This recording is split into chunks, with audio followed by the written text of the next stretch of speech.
Right, so I'm just sitting down. I just caught up with a good friend of mine, DINE. Now, DINE THC back in my Brisbane graffiti days was hit the trains, and he's part of the THC boys that I knew from the Logan DINE area and stuff like that I grew up for some years, and haven't seen him for years. So he's just rocked up, and I've just been lucky enough to rep one of these shirts here, and he's got some stuff that he's been up to. And look, mate, Adam, good to see you, bro. Yeah, It's been must have been 20 years. Long time, or so. 20 years. Yeah.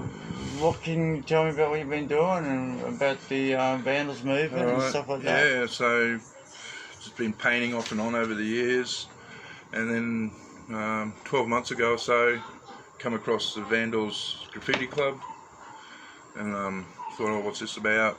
And the more I looked into it, it's really camaraderie, different to what a crew is. You know, it's deeper, I guess. It's hard to explain.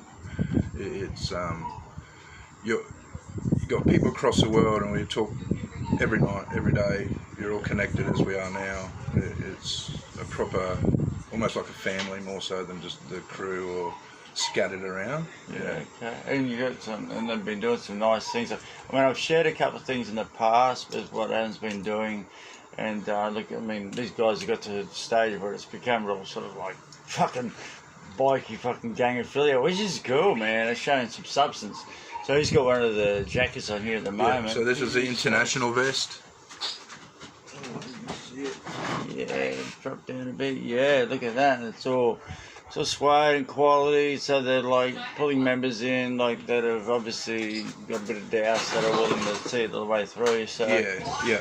So you start. It's a 6-month prospect, and that's to see if you're right for the club, and if the club's right for you, I guess. So you're not wasting your time and their time. Is there many other crews, or is this the first one that's doing such a thing, or? No, so it's actually more based on the New York street gangs more than the Viking gangs. Yeah. So there is other clubs around the world that do the same thing, but I think from what I know, Vandals is more spread out than just localised. 13 countries. It's okay. And I mean, like I said, I did share some footage on what I've seen from DINE, which is shared. And how can they find you on what you do, man? Like, how can they find you? Just look me up on Facebook on Adam Urquhart. That's it. I don't have Instagram or Snapchat or anything like that. It's just basic. Is there links to the Vandals club you got as such? No, not to mine, but if they contact me, I'll put them onto the path where they need to be. Yeah.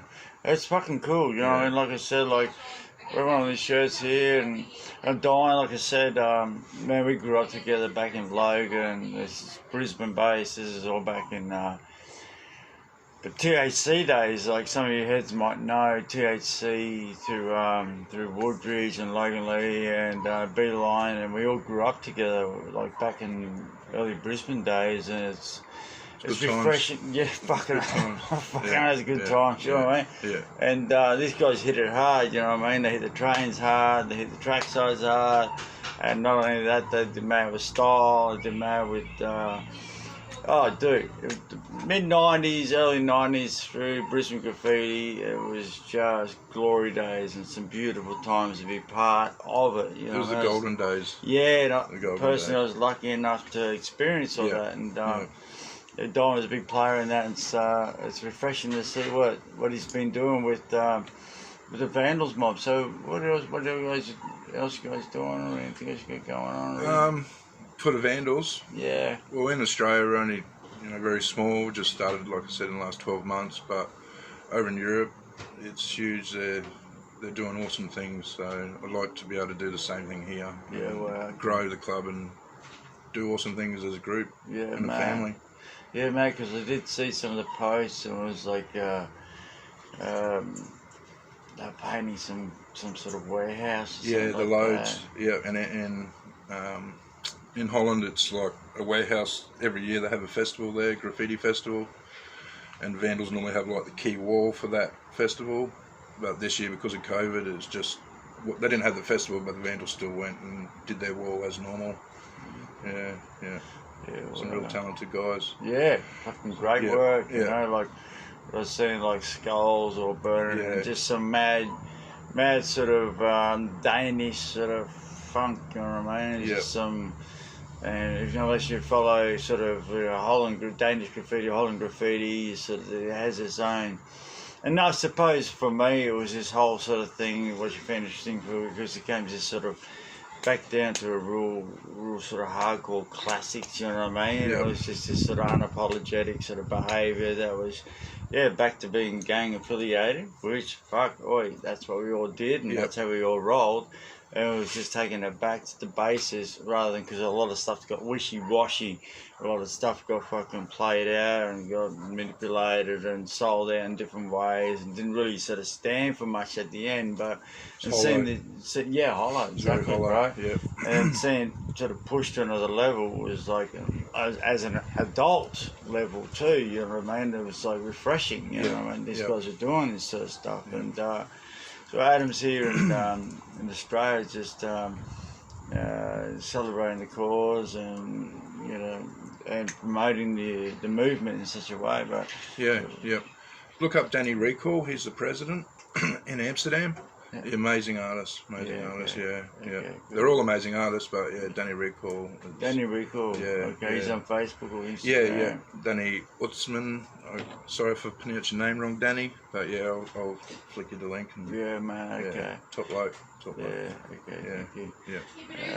So like I said, they've gone to the extent of like getting shirts printed and they're doing mad jackets and that, and it just shows that camaraderie and that sort of depth. You know what I mean? Like, we're fucking down, fucking that sort of thing, but it gets wishy-washy. But it's a deep respect level for each other. And it doesn't matter if a rider's brand new to the game or been in it for 40 years. You're a Vandal, you are one, we are one. There's no one looks down on each other.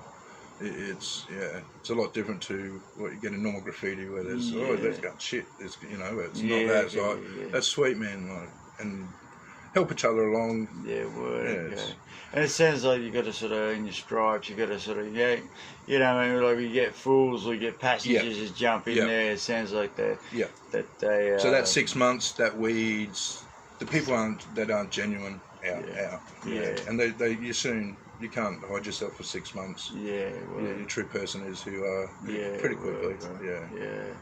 Oh fuck, dude! It sounds like a really good. It sounds like a really positive thing for graffiti. And it is. For hip hop and stuff like that. And man, like I go back to this guy because we got a lot of history as young blokes and stuff like that in Brisbane and Logan and stuff, and his DINE panels and that, he used to pump them and stuff on the trains. And like I said, these guys, TAC, were main contenders back there, and pumped some beautiful whole cars, pumped some beautiful panels and stuff like that, and were resilient. And there's still a lot of members in the crew that are still doing beautiful and amazing things still to this day for the culture. And I know some of the German friends that come over and stay with me over the years would relate to what I'm saying about. And we over the years with Hype Magazine, we did our best to document openly. And look, I don't know if it's ever going to be the same again. Like fucking those days were just something special,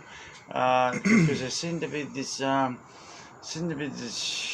entourage of just keen artists. And man, like fuck, some of us are high, some of us did that, some said the others, but it just seemed to be this whole fucking movement of like unapologetic artists that just had passion, just doing the graph, and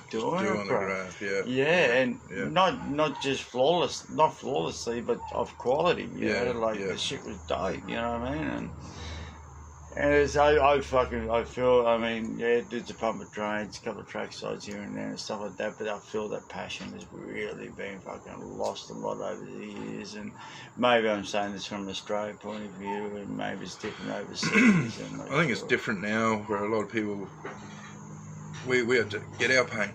You had to, it wasn't just go to the shop and buy paint. Like, to get paint now is, you know, you could walk into a shop and like, I'll get that. Yeah, You couldn't do that. It was yeah. you're either dacking it or you're breaking the door down to get your paint. Yeah, it was. Especially as a crew that was so big, we had to. And it was so underground too, wasn't it? It was like, that's right. to be part of something, it was a really underground movement. It wasn't so accessible, you know, where you got everything on your fingertips and like that. There was none of this, no phones, no social media. It's and it sort of like pollutes a lot of the ways, like fucking cornflake, like, so what do they say, like Fruit Loops in a fucking cereal bowl now. There's that much now, but it's a shame, and I'm sure, I believe in the culture, and I believe there's going to be other ways that it's going to be portrayed, like not portrayed, but ways that'll be stepped up, and I hope that it'll be. It's just changing. It's just forever changing. Yeah, isn't it? it's always going to be progression. Changing. Yeah, it'd be nice to see some more of that sort of stuff. And like, when these guys were pumping mad track size back in the day, and they were dope, you know, like, and they were fully coloured and illegal. I don't think guys did illegal. They did legal work too, which was all, you know, it was all documented and stuff. But it just took that other person to go fucking and do some mad track sides, and all folk like Pawns, Priesty, Jamie Brown, all these guys. J Biz is still doing stuff. Jamie Brown's still doing stuff. Spyro, man, Spyro. Dave Holcars and that. These guys are pumping. Barry. Rest in peace, Barry, brother. Rest in peace, Barry, of course, man. Some of the early ones we've lost over the years. And, it's just, like I said, I haven't caught up with this guy for about 20 years. And it's just refreshing to see that he's still holding the seat and still loving it, man, and still progressing with it, and still assaulting what he's doing, and still educating others, man. And that's where it goes from there. Who fucking really knows? But it's the fact that we're all still doing our thing. And, teaching the young ones, I think. Teaching the young ones, educating them, man. We've got a responsibility, so we have to, you know. Anything you want to say, bro? No, not especially. Just take care of each other and look out for each other, really, and look us up on Facebook, and And to Adam Urquhart, how spell that, please? Urquhart,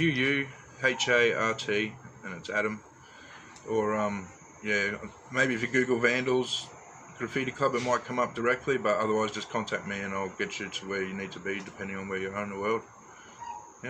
No time wasters. No time wasters, you know what I mean? Be serious about what you want to do. And word, brother. Man, thank you for coming, man. Sweet. Anytime, brother. It's good to see you. I just threw this on this bloke here, so thank you for sitting down, man, and having a chat with me. No problem, man. Love it. Peace, guys. Take care. That was cool, brother.